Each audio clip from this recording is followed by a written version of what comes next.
Hi అండి, ఎలా ఉన్నారు? రీసెంట్గా ఫిబ్రవరి 16th న్యూఢిల్లీలో ఏఐ సమ్మిట్ జరిగింది కదా. దాంట్లో ఒక ఇంట్రెస్టింగ్ విషయం అయితే నాకు కనిపించింది. అది ఈరోజు మీతో నేను షేర్ చేసుకుందాం అనుకుంటున్నాను. పాయింట్కి వెళ్ళిపోదాము. ఏఐ సమ్మిట్ జరిగింది కదా, చూసారా? వరల్డ్ని మార్చేంతగా ఆర్టిఫిషియల్ ఇంటెలిజెన్స్ గురించి అయితే ఒక పెద్ద డిస్కషన్ అయితే జరిగింది కదా. మీరు గమనించారా? స్టేజ్ మీద ఉన్న టాప్ టెక్ లీడర్స్ చాలా మంది మన ఇండియన్సే ఉన్నారనమాట. సుందర్ పిచాయ్, సత్య నాదెల్లా, అరవింద్ శ్రీనివాస్, ఇలా చాలామంది. కానీ వాళ్ళు రిప్రజెంట్ చేసే companies Google, Microsoft, open AI లాగా యుఎస్ కంపెనీస్ అనమాట. పుట్టి పెరిగింది మన ఇండియాలోనే, కానీ రిప్రజెంట్ చేసే కంపెనీస్ మాత్రం. సో మన టాలెంట్ని వరల్డ్ని రీచ్ చేస్తుంటే మన కంపెనీస్ మాత్రం ఎందుకు లీడ్ చేయట్లేదు? మనకి ఇండియాలో ఏమన్నా టాలెంట్ కొరతుందా? మన ఇంజనీర్స్ వరల్డ్ క్లాస్, మన స్టూడెంట్స్ బ్రిలియన్స్, మన వర్క్ ఎథిక్ కానీ, అడాప్టబిలిటీ కానీ, ప్రాబ్లమ్ సాల్వింగ్ కానీ అంత స్ట్రాంగ్ ఉంటుంది అనమాట. పెద్ద పెద్ద గ్లోబల్ కంపెనీస్ మనల్ని హైర్ చేసుకుంటున్నాయి, పెద్ద పెద్ద లీడర్ పొజిషన్స్కి మనల్ని తీసుకుంటున్నాయి అనమాట. బట్ మన ఈకో సిస్టమ్లో ఏంటి? రిస్క్ తీసుకునే కల్చర్ తక్కువ అనమాట. రీసెర్చ్ అండ్ ఇన్నోవేషన్ మీద ఫోకస్ తక్కువ అనమాట. లాంగ్ టర్మ్ ఫోకస్ కంటే కూడా షార్ట్ టర్మ్ సక్సెస్ మీద ఎక్కువ ఫోకస్ పెడతామన్నమాట మనం. దీని రిజల్ట్ ఏంది? మన టాలెంట్ అనేది ఫారిన్ కంపెనీస్ గ్రోత్కి బ్యాక్ బోన్ అవుతుంది అనమాట. ఒక్కసారి ఆలోచించండి. గూగుల్ సీఈఓ మన వాళ్ళే, మైక్రోసాఫ్ట్ సీఈఓ మన వాళ్ళే, మేజర్ ఏ ల్యాబ్స్లో అందరూ ఉండేవాళ్ళు కూడా మన వాళ్ళే. ఇది మన ప్రైడ్ కూడా కదా, మన రెస్పాన్సిబిలిటీ కూడా కదా. మన వాళ్ళకి లీడర్షిప్ కెపాసిటీ ఉంది అంటే మన కంట్రీకి గ్లోబల్ కంపెనీస్ క్రియేట్ చేసే కెపాసిటీ ఉండదని ఎవరు చెప్పారు? మరి మన కంట్రీలో ఎందుకు రిజల్ట్ కనపడట్లేదు? దానికి కొన్ని ప్రాక్టికల్ రీజన్స్ ఉన్నాయన్నమాట. అవి నేను చెప్తాను. ఫండింగ్ కానీ, రీసెర్చ్ ఇన్ఫ్రాస్ట్రక్చర్స్ డెవలప్ అవుతుందన్నమాట. సెకండ్ వన్ వచ్చేసి బ్యూరోక్రసీ అప్రూవల్స్ చాలా స్లోగా ఉంటాయన్నమాట. చాలా మందికి బ్యూరోక్రసీ అంటే ఐడియా ఉండుంటుంది.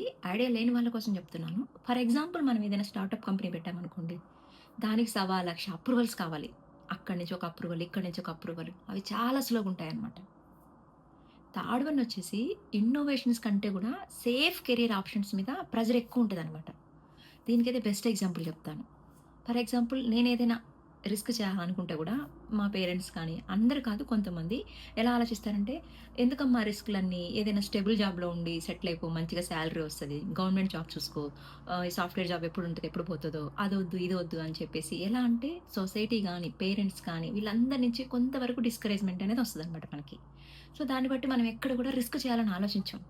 ఏదో ఒక స్టేబుల్ జాబ్లో చూసుకొని ఫిక్స్ అయిపోతాం అనమాట. బట్ నేను ఒక్కటే చెప్తున్నాను, ఎక్కడ కూడా రిస్క్ చేసిన వాళ్ళు ఫెయిల్ కాకపోవచ్చు, కాకపోతే రిస్క్ తీసుకోకపోతే సక్సెస్ అనేది ఇంపాసిబుల్. చాలామంది అంటుంటారు కదా, ఈ లైక్ ఈ పిల్లలు కనట్లా, మమ్మీ రిస్క్ లేకపోతే రస్క్ ఉండదు అని చెప్పేసి. కంపల్సరీ ఎవరైతే రిస్క్ తీసుకుని ముందరికెళ్ళి సక్సెస్ అవుతారో వాళ్ళని చూసి మనం ఏమనుకుంటాం అంటే, మనం కూడా ఆ రోజు రిస్క్ చేసి ఉంటే అయిపోయి ఉండేది కదా అన్న ఆలోచనకి వెళ్ళిపోతాం అనమాట. రిస్క్ తీసుకోవాలి. ఏదో ఒక స్టెప్‌లో రిస్క్ తీసుకుంటేనే మనకి సక్సెస్ అనేది వస్తుందనమాట. మన మైండ్ సెట్ మారాలి. జాబ్ సీకర్స్ నుంచి జాబ్ క్రియేటర్స్‌గా మారాలి. సర్వీస్ మైండ్ సెట్ నుంచి ఇన్నోవేటివ్ మైండ్ సెట్‌కి షిఫ్ట్ అవ్వాలి. కాపీ చేసేవాళ్ళు కాకుండా క్రియేటర్స్ కావాలి. అప్పుడే కదా India talent pouring the world అని కాకుండా ఇండియా పవరింగ్ ద వరల్డ్ అని చెప్పుకోగలుగుతాము. గుడ్ న్యూస్ ఏంటంటే, ఇండియా ఇప్పుడు చాలా ఫాస్ట్‌గా చేంజ్ అవుతుంది. స్టార్టప్ ఇండియా మూవ్‌మెంట్ వల్ల థౌసండ్స్ ఆఫ్ స్టార్టప్ కంపెనీస్ అయితే పుట్టుకొచ్చినాయా? యూపీఐ డిజిటల్ రెవల్యూషన్ వరల్డ్‌నే షాక్ చేసింది. మన ఇండియా ఇప్పుడు world largest digital payment ecosystem అయింది. ఇస్రోలో చూసుకుంటే లో కాస్ట్ స్పేస్ మిషన్ వరల్డ్‌ని ఇంప్రెస్ చేసినాయా? మన సైంటిఫిక్, మన చంద్రయాన్ సక్సెస్ మీట్ మన సైంటిఫిక్ క్యాపబిలిటీని అయితే చూపించుకున్నామా? అలాగే ఏఐ కానీ, రోబోటిక్ కానీ, డీప్ టెక్ కానీ, ఈవీ టెక్ కానీ, బయోటెక్ కానీ అన్ని సంస్థల్లో మన వాళ్ళే ఎక్స్‌పెరిమెంట్ చేస్తున్నారా? ఇదంతా చూసుకుంటే మనకి ఇండియాలో చాలా సత్తా ఉంది. మన వాళ్ళకి చాలా సత్తా ఉంది. చాలా టాలెంట్ ఉంది. సర్వీస్‌లో మన స్ట్రెంత్ ఏందో చూపించుకున్నాము. ఇన్నోవేషన్‌లో కూడా మన పవర్ ఏంటో చూపించుకోవాలి. మీరొకటి గమనించారా? మన ఇండియన్స్ గ్లోబల్‌గా సక్సెస్ అవ్వడానికి స్ట్రాంగ్ రీజన్స్ ఉన్నాయన్నమాట. నేను ఆల్రెడీ ఓల్డ్ వీడియోస్‌లో కూడా చెప్పుంటాను. మళ్ళీ కూడా చెప్తున్నాను. Problem solving, work ethic, adaptability, communication skills, leadership skills. అంటే మనం ఎంత ప్రెషర్‌లో కూడా పర్ఫార్మ్ చేయగలిగే ఎబిలిటీ ఉందన్నమాట. ఇది కాదు, అది కాదు, ఏదొచ్చినా కూడా మనకు రాదనకుండా దాన్నైతే సాల్వ్ చేయడానికి ట్రై చేస్తాం. మనం ఎక్కడున్నా కూడా అడ్జస్ట్ అవుతాం, పర్ఫార్మ్ చేస్తాం, గ్రో చేస్తాం. అందుకే అన్ని గ్లోబల్ కంపెనీస్ కూడా ఇండియన్స్ మీద ట్రస్ట్ పెట్టుకుంటున్నాయన్నమాట. మనం ఎక్కడున్నా కూడా జస్ట్ మనం ఎక్కడికెళ్ళినా కూడా ఒక వాల్యూనైతే క్రియేట్ చేసుకుంటాం కదా. చూడండి, నెక్స్ట్ గ్లోబల్ టెక్ గ్రేంట్‌కి సిలికాన్ వ్యాలీ నుంచి కాకుండా వైజాగ్ నుంచి రావచ్చు, హైదరాబాద్ నుంచి రావచ్చు, బెంగుళూరు నుంచి రావచ్చు. ఒకసారి ఆలోచించండి. సత్యనాదెల్లా, సుందర్ పిచాయ్ వాళ్ళ మనవాళ్ళైతే నెక్స్ట్ గ్లోబల్ టెక్ రివల్యూషన్‌కి లీడ్ చేసే కంపెనీ కూడా మన దేశం నుంచే అయ్యుండాలి. ఈ వీడియో చూస్తున్న యూత్‌కైతే చిన్న మెసేజ్, రిక్వెస్ట్ మీరేమన్నా అనుకోండి. మీరు నెక్స్ట్ జనరేషన్. కోడింగ్ నేర్చుకోండి. ఏఐ టూల్స్ యూజ్ చేయండి. గ్లోబల్ ప్రాబ్లమ్స్‌ని సాల్వ్ చేయండి. కానీ మీరు క్రియేట్ చేస్తేనే ఫ్యూచర్ మారుతుంది. మీరు స్టార్ట్ చేసే చిన్న ఐడియా కూడా ప్రపంచాన్ని మార్చేస్తుంది. స్టార్ట్ స్మాల్, థింక్ గ్లోబల్ అంటారు కదా! మనకి సత్తా ఉంది.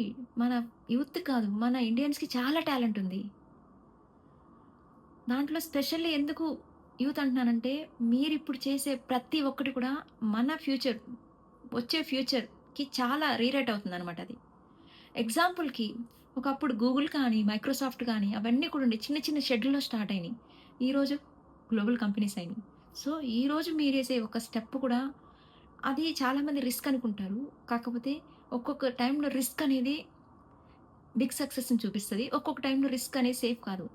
కాకపోతే రిస్క్ చేయడం అనేది కంపల్సరీ. అది ఏ లెవెల్ వరకు మనం రిస్క్ చేస్తున్నాము, ఏ లెవెల్ వరకు సక్సెస్ చూస్తున్నాము అనేది మాత్రం మనం వేసే స్టెప్, మనం చేసే ప్రాసెసింగ్‌లో ఉంటది. All the best. ఇక్కడ మెయిన్ క్వెషన్ ఏంటంటే, మనం రెడీయా? ఫ్యూచర్ వెయిట్ చేస్తుంది. ఇండియాని లీడ్ చేయడానికి టైం వచ్చేసింది. వీడియో నచ్చితే లైక్ చేయండి. ఇక్కడ ఇన్ఫర్మేషన్ చెప్పినప్పుడే నేను అందరికీ షేర్ చేయమంటున్నాను. అండ్ ఒక లైక్ కొట్టమంటున్నాను. ఇది మనకు సంబంధించిన విషయం కాబట్టి కంపల్సరీ ఈ ఇన్ఫర్మేషన్ యూజ్‌ఫుల్ అనుకుంటే గనక ఖచ్చితంగా అందరికి షేర్ చేయండి. Thanks for watching. See you in the next video.